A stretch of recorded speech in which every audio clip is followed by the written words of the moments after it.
My name's Antonio Roman Alcala, and I'm from San Francisco, California, born and raised. And I got into farming issues in the mid-2000s when I was starting to be concerned about the kind of situation that our food system relies so much on fossil fuels, and thinking, well, how can we change this as individuals? And so I started working at a place called Alamini Farm, which is an urban farm where we try to teach people how to grow food organically in the city, ideally so that they can then go on and share that sort of skill with other people in their communities wherever they live. So it was doing that work has been what I've been mainly focused on for the past 6 or 7 years.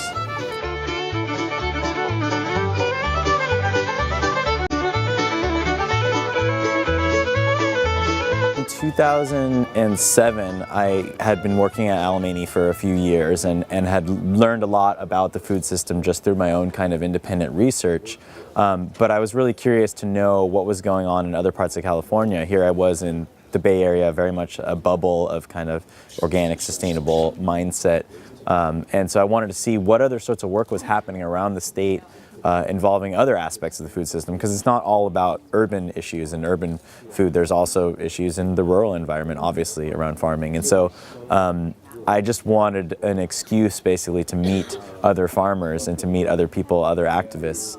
And so I came up with the idea of making this documentary to try to ask the question of what is there a sustainable food system in California at all? Or if there isn't, what is really preventing it from being in existence? And so that was really what the movie was all about, was trying to answer those questions.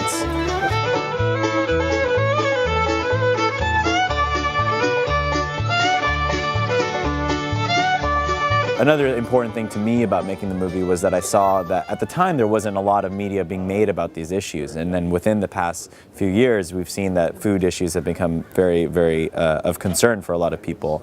And what I wanted to do with the movie was really expose some of the kind of deeper complexities or the deeper challenges of sustainable food, because mostly what we hear about is kind of these usual issues about pesticides and kind of environmental damage, occasionally the social issue of farm workers, but very little about some of the deeper problems of how our economic structures and our political structures are really contributing to unsustainability. So that's what the movie is really exposing, I think, most of all, and that's what makes it, I hope, contributing to the overall media landscape around food, is to say that it's not just really about us buying more organic produce, that is individual consumers, that's the solution, is we're going to buy produce and then that's going to change the food system, but rather looking at some of the issues of taxation and subsidies and kind of the way the government treats different kinds of agriculture, as well as just the general way that we use land, the general way we treat Native American tribes and the way that they manage land versus how we do in modern times. There's all these different issues that relate to the food system that I think don't necessarily get discussed all the time. So.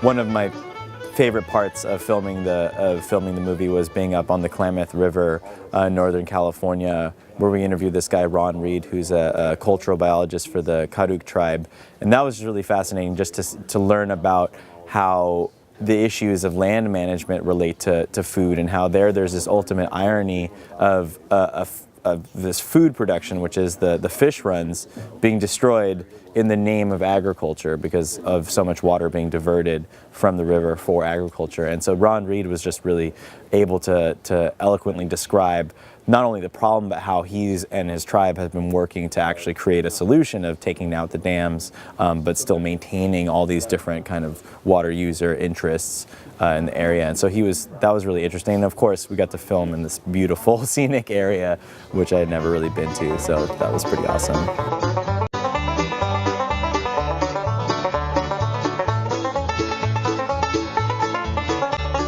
I think the big thing with being a filmmaker is you want to, as much as possible, show what's going on instead of telling people what to think. You know, you want the story to speak for itself, and I think that's one of those things. Is one of the most common things I heard on the trip in interviewing people was, okay, I ask you, what do you want consumers to know?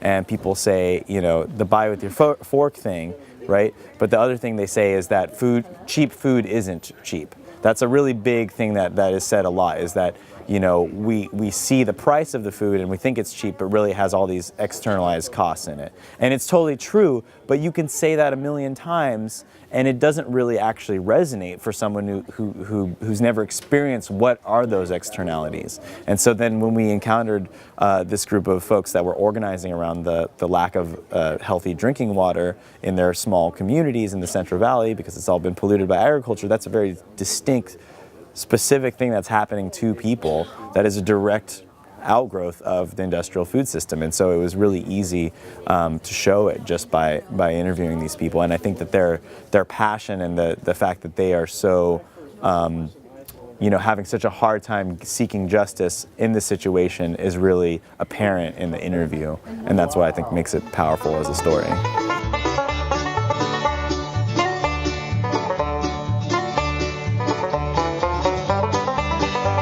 So it goes back to 2007, and that's when I started kind of figuring out how would I go about you know, setting up this trip. And that was the main thing, is that I decided to do a 2-month trip around the state and just try to set up a series of dates with people to interview. And we ended up interviewing about 65 different people, majority farmers, but a lot of other folks too. And it was a large process to set up those dates and then raise the money to be able to do the trip. And mainly we raised the money through events where my band or other bands that I knew would play. We had a couple of dinner fundraisers that a chef friend of mine cooked for. And so it was only, you know, we probably spent $5,000 or $6,000 at most during the entire production process, and most of that was probably spent paying the editor to edit. So it was definitely a labor of love, definitely done on large amounts of volunteer time. But basically setting up the interviews, you know, you just talk to people that you cold call them and say, hey, I know you do this great work, we're trying to make this movie, are you interested in being interviewed? And I would say 80% of the people responded yes. There were some people who just, you know, they're so busy and they're doing their work that unless they know that you're, you know, going to CNN or something, you know, they're not likely to spend the time. But then there's also a bunch of heavy hitters, people who totally do amazing work, who are more than willing to sit down with me for half an hour and answer questions, like Bob Scowcroft from the OFRF, and a lot of other people who have been around for years and have done probably thousands of interviews, who are happy to just spend some time with us to explain their side of things.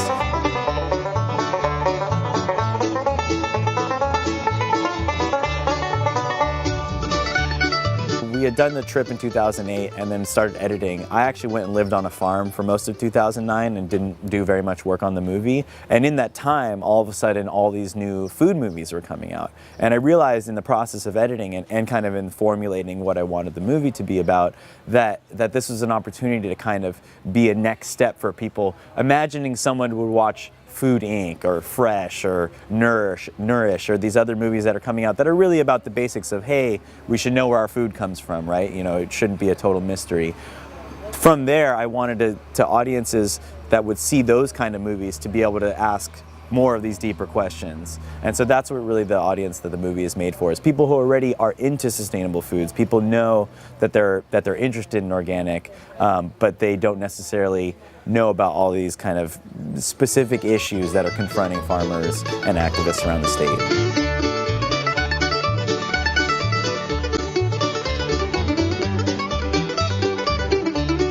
My main focus is on people who are passionate about the subject matter, watching it and being able to explain those details more to other people in their community, as well as use that as a means to inspire a specific kind of action. I was hoping to show with the movie that you don't have to just be a farmer to be a food system activist. There's so many different things that you can do to improve the food system and try to make it more sustainable, that, you know, that anyone can really do something about it. So I'm hoping that community groups and farmers organizations can set up their own screenings and kind of hopefully inspire action through that.